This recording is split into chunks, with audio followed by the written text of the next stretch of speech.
Oke, selamat malam Al. Gimana, masih bosen dengerin cerita aku? Ataukah bikin ngantuk?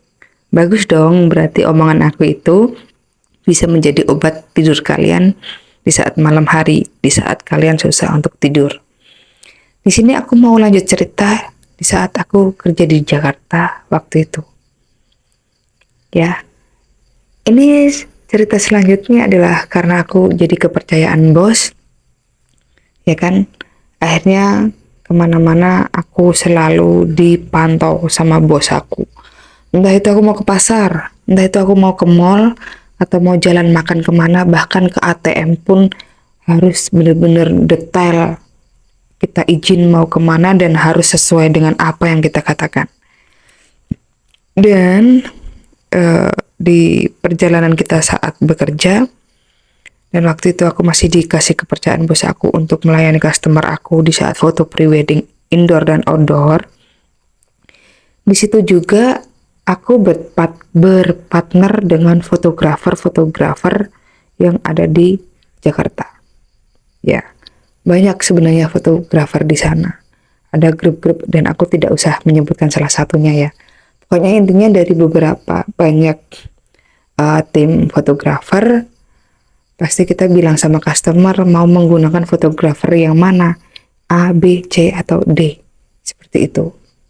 Dan dari pilihan-pilihan customer aku, akhirnya kita mengikuti, dan akhirnya aku calling fotografer itu, dan kita bekerja sama untuk melayani customer kita di saat foto pre-wedding. Nah, di saat itu berjalan, aku selalu membantu customer aku, entah itu make up, retouch, ataupun dia gonta-ganti gaun atau apa, baju-baju kasual sesuai dengan tema dia di saat foto pre-wedding. Karena aku sering keluar dari perusahaan untuk mengantarkan customer-customer yang tidak hanya satu, banyak, bahkan banyak. Karena pelayanan aku yang bagus, aku sering mendapatkan ampau dan saya tuh happy. Aku di sini bekerja, jadi kayak bermain juga kayak refreshing otak juga karena kita berada di luar perusahaan. Nah, di situ aku akhirnya karena sering keluar buat ngantar customer aku buat foto pre-wedding, akhirnya aku mempunyai partner-partner foto pre-wedding dari berbagai tempat, ya, dari di Jakarta Barat, Jakarta Selatan, Jakarta Timur. Itu semua aku jadi kenal. Yang tidak tahu kenapa dari partner kita fotografer itu ada beberapa cowok yang suka sama aku. Dan di situ setiap kali kita selesai foto pre-wedding dari bersama fotografer itu, akhirnya kan fotografer itu memproses foto-foto yang sudah dicetak sama dia, dilihat-lihat mana yang bagus dan mana yang harus dihapus.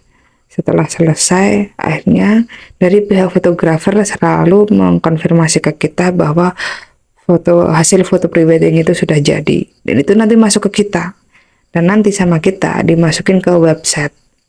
Jadi itu juga buat promosi di saat ada customer-customer lain mau minta foto private dari perusahaan kami, dan kita bisa memberikan beberapa contoh. Oh, fotonya bagus tuh di sini, di sini, dan di sini. Nah, setelah itu, setelah foto-foto dari customer kita jadi, akhirnya beberapa karyawan dari bos di fotografer itu datanglah ke tempat kami, ke perusahaan kami.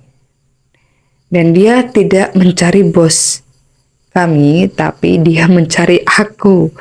Dia tanya, Sasha di mana, mau memberikan hasil foto pre-wedding dari customer yang bernama ini, yang bernama itu, ini seperti itu. Selang lama teman aku telepon dan akhirnya aku turun dari lantai 3 dan nyamperin mereka. Nah, akhirnya kita melihat-lihat foto yang sudah mereka cetak dan mereka masuk ke flash disk ya. Kita lihat-lihat sudah jadi. Akhirnya kita akan memproses buat dimasukkan ke album. Dan di situ di samping kita kerja, kita juga sempat ngobrol. Dan nggak taunya dengan PD-nya teman partner aku, fotografer itu, datanglah bos aku dari atas. Dia bilang, gimana hasilnya, bagus tidak? Bilang begitu sama partner aku. Dia bilang, bagus Ci, ini seperti ini hasilnya. Oh iya. Habis itu dengan PD-nya, partner fotografer itu bilang sama bos aku, katanya dia suka sama aku. Dan tahu apa yang terjadi? Bos aku bilang, jangan sama Rai. Rai sudah punya pacar. Dia alasannya seperti itu. Padahal waktu itu aku habis putus dengan pacar aku. Rai bilangnya seperti apa? Bos aku bilangnya seperti itu. Dan kalau mau itu sama si Ambar kayak, atau sama si Uut kayak, atau sama si Maya kayak, bilang seperti itu. Dan tidak boleh sama aku. Aku nggak ngerti kenapa bos aku bilang seperti itu. Ya aku cuma senyum-senyum aja lah ya. Toh juga mungkin ini karena bercanda ya kan. Tapi juga karena sering sih si cowok ini seperti itu ke bos aku. Bos aku mungkin ketakutan. Karena ternyata bos aku itu punya pikiran seperti ini. Di saat dia percaya sama karyawannya, yang benar-benar dia percaya, dia takut di saat nanti dia punya pacar dan dia menikah. Takutnya karyawan tersebut yang dia percaya bakalan keluar dari perusahaan tersebut dan mengikuti suaminya. Kemana suaminya pergi, kemana suaminya tinggal bakalan mengikuti. Jadi otomatis orang kepercayaan bos aku otomatis semakin hari, entah itu semakin bulan, semakin tahun ya kan, itu otomatis semakin menghilang, semakin pergi karyawan-karyawan kepercayaan itu. Jadi setiap kali ada partner-partner aku fotografer itu selalu ngincarnya ke aku, padahal teman-teman aku banyak yang cantik-cantik gitu, tapi aku nggak ngerti kenapa mereka lebih welcome ke aku, lebih suka ke aku seperti itu.